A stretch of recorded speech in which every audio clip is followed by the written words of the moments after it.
നമസ്കാരം. റാഫ്റ്റോക്ക് മലയാളത്തിലേക്ക് എവർക്കും സ്വാഗതം. ഡ്യൂറൻ കപ്പിൻ്റെ ക്വാർട്ടർ ഫൈനൽ മത്സരങ്ങൾ ഇതാ ആരംഭിക്കുന്നു. നോക്കൗട്ട് സ്റ്റേജിൽ ഇന്ന് 2 മത്സരങ്ങളുണ്ട്. പിന്നെ നാളെ കഴിഞ്ഞ്, അതായത് മറ്റന്നാളാണ് പിന്നെ 2 മത്സരങ്ങളുള്ളത്. എല്ലാവരും ആകാംക്ഷയോടുകൂടി കാത്തിരിക്കുന്ന കേരള ബ്ലാസ്റ്റേഴ്സിൻ്റെ മത്സരം വരുന്നത് മറ്റന്നാളാണ്. നമ്മൾ ആ ഷെഡ്യൂളൊന്ന് നോക്കണം. കൂടാതെ നോക്കൗട്ട് സ്റ്റേജിലെ റൂൾസ് സമനിലയായാൽ എന്ത്, എക്സ്ട്രാ ടൈം ഉണ്ടോ, അതല്ല ഡയറക്റ്റ് പെനാൽറ്റി ഷൂട്ടൗട്ടാണോ, ഇനി ലീഗ് സ്റ്റേജിലെ യെല്ലോ കാർഡുകൾ ഈ ഒരു നോക്കൗട്ട് സ്റ്റേജിലേക്ക് ക്യാരി ഫോർവേഡ് ചെയ്യുമോ, ഇങ്ങനെയൊക്കെയുള്ള കാര്യങ്ങളുണ്ട്. അതൊക്കെ ഒന്ന് പരിശോധിക്കുകയാണ്. അത് നമുക്ക് ഷെഡ്യൂളിലേക്കൊന്ന് പോകാം. ഇന്ന് ആദ്യ ക്വാർട്ടർ ഫൈനൽ മത്സരത്തിൽ നോർത്ത് ഈസ്റ്റ് യുണൈറ്റഡും ഇന്ത്യൻ ആർമി ടീമും തമ്മിലാണ്, ഫുട്ബോൾ ടീമും തമ്മിലാണ് മത്സരമുള്ളത്. വൈകിട്ട് 4 മണിക്കാണ് ആ കളി നടക്കുക.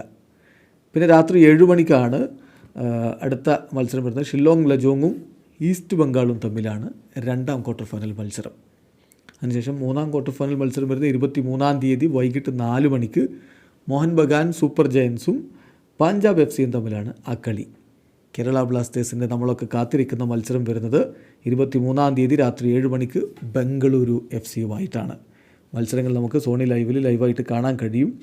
കൂടാതെ ഈ മത്സരങ്ങളുമായി ബന്ധപ്പെട്ട് മറ്റു ചില വിവരങ്ങൾ കൂടി, അതായത് നോക്കൗട്ട് റൂൾസ് നോക്കുകയാണ്. പ്രധാനപ്പെട്ട കാര്യം, മത്സരം 90 മിനിറ്റിൽ സമനിലയായാൽ, അതായത് റെഗുലർ ടൈമിൽ സമനിലയായാൽ the match will head straight to the penalty shootout, no extra time. അതാണ് പ്രധാനപ്പെട്ട കാര്യം. എക്സ്ട്രാ ടൈമില്ല, നേരെ പെനാൽറ്റി ഷൂട്ടൗട്ടിലേക്ക് പോകും.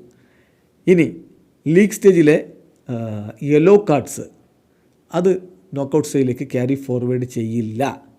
അതേസമയം റെഡ് കാർഡ്സോ അല്ലെങ്കിൽ സസ്പെൻഷനോ ഉണ്ടെങ്കിൽ, റെഡ് കാർഡ്സുമായി ബന്ധപ്പെട്ട സസ്പെൻഷനൊക്കെ ഉണ്ടെങ്കിൽ വിൽ ബി ക്യാരിഡ് ഫോർവേഡ്. ഇതാണ് ഇതിലുള്ള പ്രധാനപ്പെട്ട റൂള്. ഏതായാലും പിന്നെ സെമി ഫൈനലിൻ്റെ കാര്യത്തിലേക്ക് വരികയാണെങ്കിൽ, ക്വാർട്ടർ ഫൈനൽ 1-ൽ വിജയിച്ച ടീം ക്വാർട്ടർ ഫൈനൽ 2-ൽ വിജയിച്ച ടീമുമായിട്ടായിരിക്കും സെമി ഫൈനൽ. ക്വാർട്ടർ ഫൈനൽ 3-ൽ വിജയിച്ച ടീമിനോടായിരിക്കും ക്വാർട്ടർ ഫൈനൽ 4-ൽ വിജയിച്ച ടീമിന് ഏറ്റുമുട്ടാനുള്ളത്. അതായത് ബ്ലാസ്റ്റേഴ്സ് ബംഗളൂരുവിനെ തോൽപ്പിച്ച് സെമിയിലെത്തി എന്ന് കരുതുക. അങ്ങനെയെങ്കിൽ Mohun Bagan versus Punjab F C മത്സരത്തിലെ വിജയികളുമായിട്ടായിരിക്കും സെമി ഫൈനലിൽ കളിക്കേണ്ടി വരിക. വീഡിയോ അവസാനിക്കുന്നു. ഫുട്ബോൾ ലോകത്തെ കൂടുതൽ വിശേഷങ്ങളുമായി റാഫ്റ്റോക്സ് കൊണ്ടുവരാം.